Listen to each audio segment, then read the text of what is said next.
मैं doctor Jagdish Prasad Meena, assistant professor आर्थिक प्रशासन एवं वित्तीय प्रबंध, गवर्नमेंट पीजी कॉलेज बांदीकुई। मित्रों, आज अध्ययन करेंगे वित्तीय नियोजन एवं पूर्वानुमान, फाइनेंशियल प्लानिंग एंड फोरकास्टिंग। विद्यार्थियों, एक व्यवसाय की स्थापना करने से पूर्व उद्यमी को विभिन्न पहलुओं पर विचार करना होता है। ये पहलू व्यवसाय के स्थल के चुनाव, उत्पादन प्रक्रिया के चुनाव, कच्चे माल की उपलब्धि तथा वित्त की पर्याप्तता आदि से संबंधित होते हैं। इन सभी पहलुओं में व्यावसायिक वित्त का पहलू सबसे अधिक महत्वपूर्ण है। एक व्यवसाय की स्थापना के विचार के जन्म लेने से लेकर उसके प्रवर्तन, संचालन, विकास, विस्तार तथा समापन सभी परिस्थितियों में वित्त का विशेष महत्व है।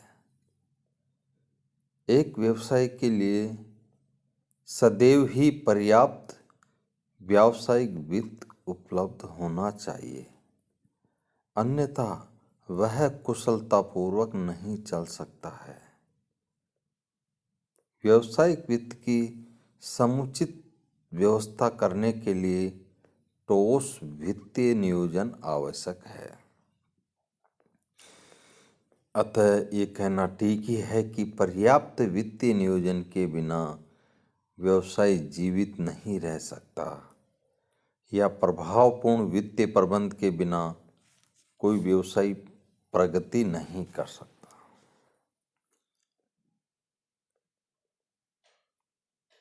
वित्तीय नियोजन का अर्थ, मीनिंग ऑफ फाइनेंशियल प्लानिंग।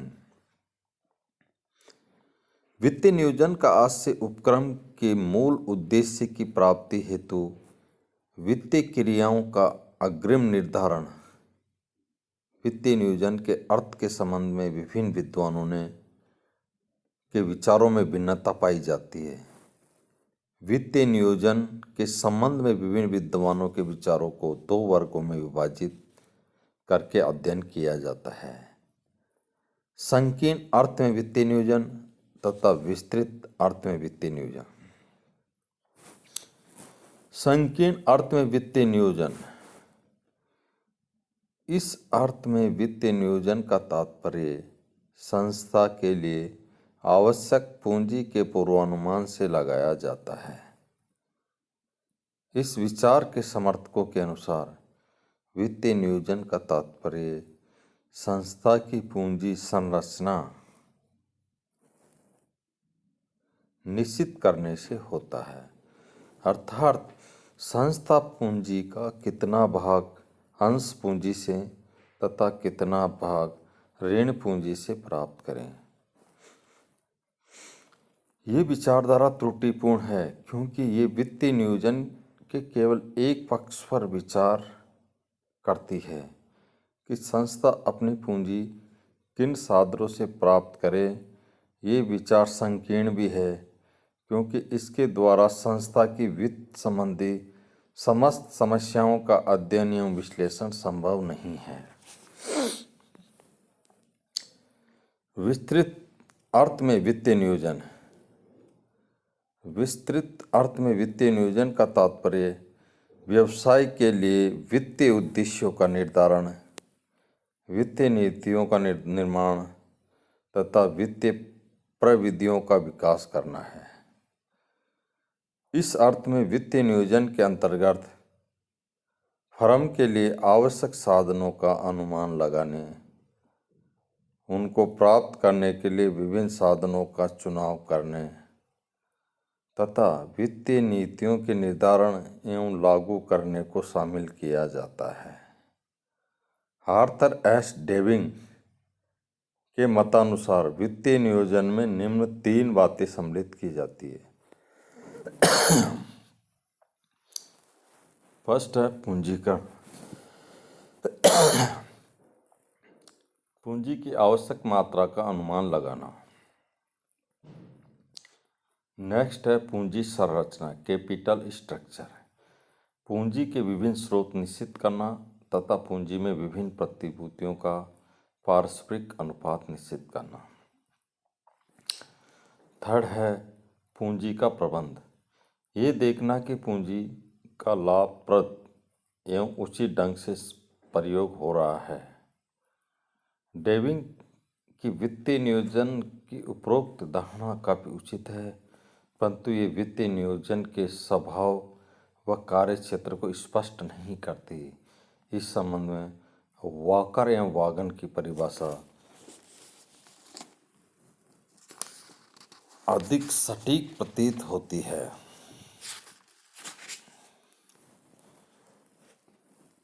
वित्तीय नियोजन वित्त कार्य से संबंधित है, जिसमें फर्म के विभिन्न अंशों का निर्धारण, वित्तीय नीतियों का निर्माण एवं अनुमान तथा वित्तीय प्रविधियों का विकास सम्मिलित है। विस्तृत अर्थ में वित्तीय नियोजन में निम्न बातें सम्मिलित होती है। वित्तीय लक्ष्यों का निर्धारण। वित्तीय योजना का पहला तत्व फर्म के दीर्घकालीन तथा अल्पकालीन वित्तीय लक्ष्यों का निर्धारण करना होता है। वित्तीय लक्ष्यों के निर्धारण में वित्त कार्य में संलग्न व्यक्तियों को दिशा निर्देश मिलता रहता है। फर्म का दीर्घकालीन वित्तीय लक्ष्य उसके उत्पादक साधनों का अधिकतम तथा मितव्ययी उपयोग करना होना चाहिए, जिससे फर्म की संपत्तियों का मूल्य अधिकतम हो सके, तथा फर्म का अल्पकालीन वित्तीय उद्देश्य फर्म की प्रत्येक प्रक्रिया के लिए आवश्यक तरलता की व्यवस्था करना होना चाहिए।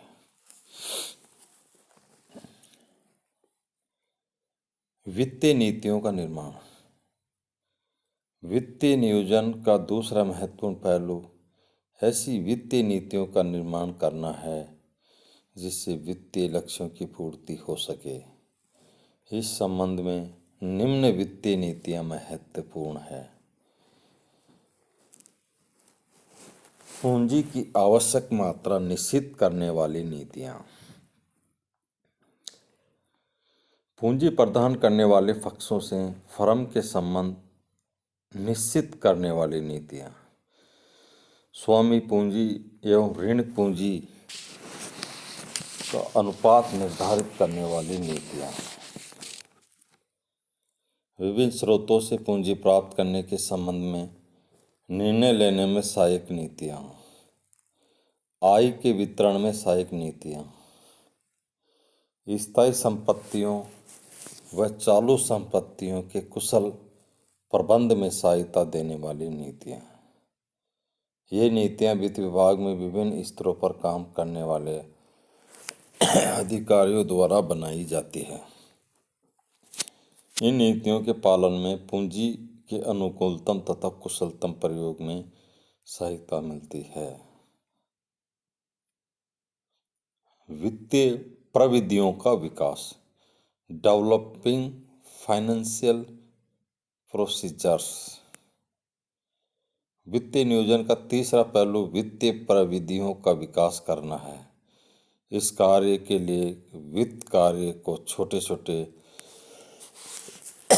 टुकड़ों में बांटना, उन कार्यों को अधीनस्थ अधिकारियों को सौंपना तथा वित्तीय निष्पादन की व्यवस्था करना होता है।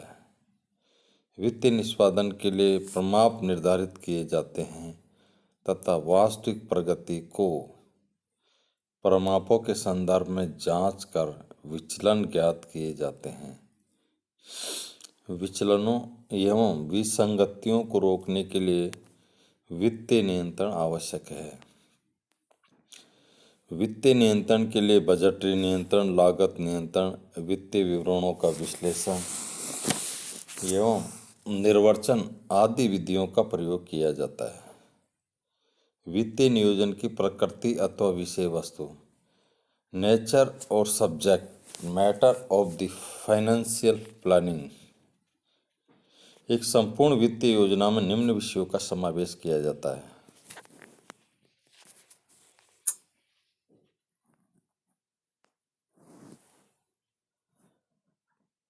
पूर्वानुमान वित्तीय विवरण। इसमें स्थिति विवरण, आय विवरण, रोकड़ प्रवाह विवरण तथा कोष प्रवाह विवरण मुख्य हैं। इन विवरणों में वित्तीय लक्ष्य सन्निहित होते हैं, अतः निष्पक्ष पूर्वानुमान नहीं कहे जा सकते हैं। परंतु फिर भी जहाँ तक संभव हो पूर्वानुमानों को ईमानदारी से बनाया जाना चाहिए। पूंजी निवेश प्रस्ताव। प्रस्तावित पूंजी निवेश को विभागों अथवा व्यापार के प्रकार के अनुसार अथवा प्रतिस्थापन, विस्तार अथवा नए पदार्थों पर निवेश के आधार पर प्रदर्शित किया जा सकता है। प्रत्येक निवेश के कारणों का उल्लेख किया जाएगा तथा उन नीतियों की ओर संकेत किया जाएगा जिनकी सहायता से वित्तीय लक्ष्यों को प्राप्त किया जा जाएगा। स्मरण रहे कि ये प्रस्ताव सभी स्तर के प्रबंधकों के परस्पर विचार विनिमय के पश्चात ही प्रस्तुत किए जाने चाहिए। इससे सभी प्रबंधक जान पाएंगे कि उन्हें क्या करना है तथा योजना का निष्पादन सभी की भागीदारी के कारण अधिक प्रभावी होंगे।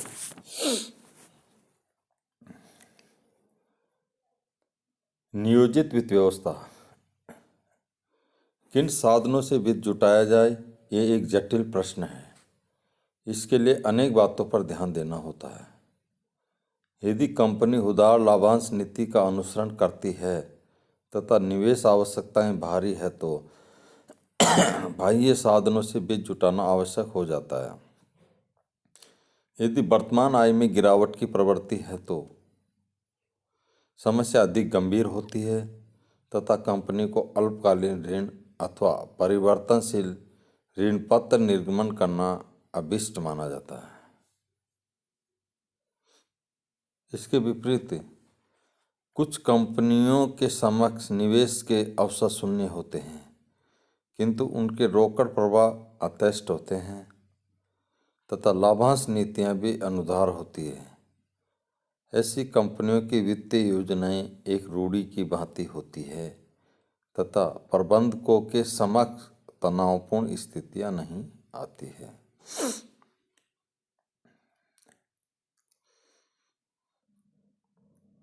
फोर्थ, वित्तीय प्रविधियों का विकास।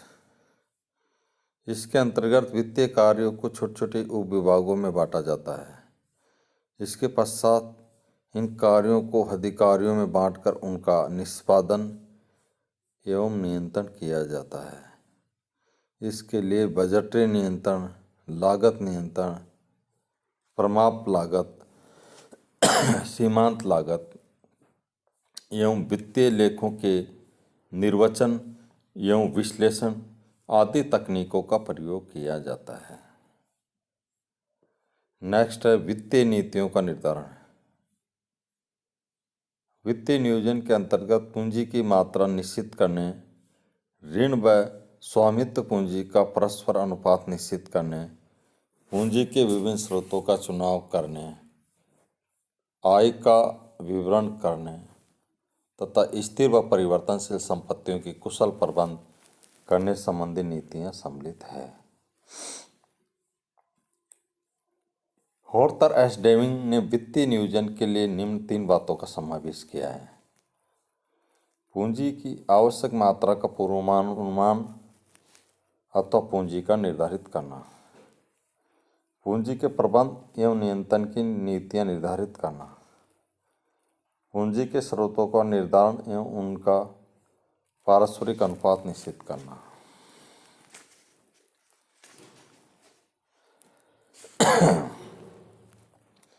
वित्तीय नियोजन के प्रकार। Types of financial planning. समय अवधि के अनुसार वित्तीय नियोजन 3 प्रकार का होता है। अल्पकालीन वित्तीय नियोजन। सामान्यतः एक व्यवसाय में 1 वर्ष की अवधि के लिए जो वित्तीय योजना बनाई जाती है वह अल्पकालीन वित्तीय योजना कहलाती है। अल्पकालीन वित्तीय योजनाएं मध्यकालीन तथा दीर्घकालीन योजनाओं का ही भाग होता है। अल्पकालीन वित्तीय योजना में प्रमुख रूप से कार्यशील पूंजी के संबंध की योजना बनाई जाती है तथा उसकी विभिन्न अल्पकालीन साधनों से वित्तीय व्यवस्था करने का कार्य किया जाता है। विभिन्न प्रकार के बजट एवं प्रक्षेपित लाभ हानि विवरण, कोषों की प्राप्ति एवं उपयोग का विवरण तथा चिट्ठा बनाया जाता है।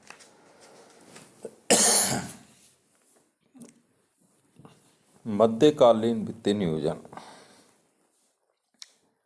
एक व्यवसाय में 1 वर्ष से अधिक तथा 5 वर्ष से कम अवधि के लिए जो वित्तीय योजना बनाई जाती है उसे मध्यकालीन वित्तीय नियोजन कहते हैं। मध्यकालीन वित्तीय योजना संपत्तियों के प्रतिस्थापन, रखरखाव, शोध एवं विकास कार्यों को चलाने, अल्पकालीन उत्पादन कार्यों की व्यवस्था करने तथा बढ़ी हुई कार्यशील पूंजी की विशिष्ट आवश्यकताओं को पूरा करने के लिए बनाई जाती है। दीर्घकालीन वित्तीय नियोजन एक व्यवसाय में 5 वर्ष अथवा अधिक अवधि के लिए बनाई गई वित्तीय योजना दीर्घकालीन वित्तीय योजना कहलाती है।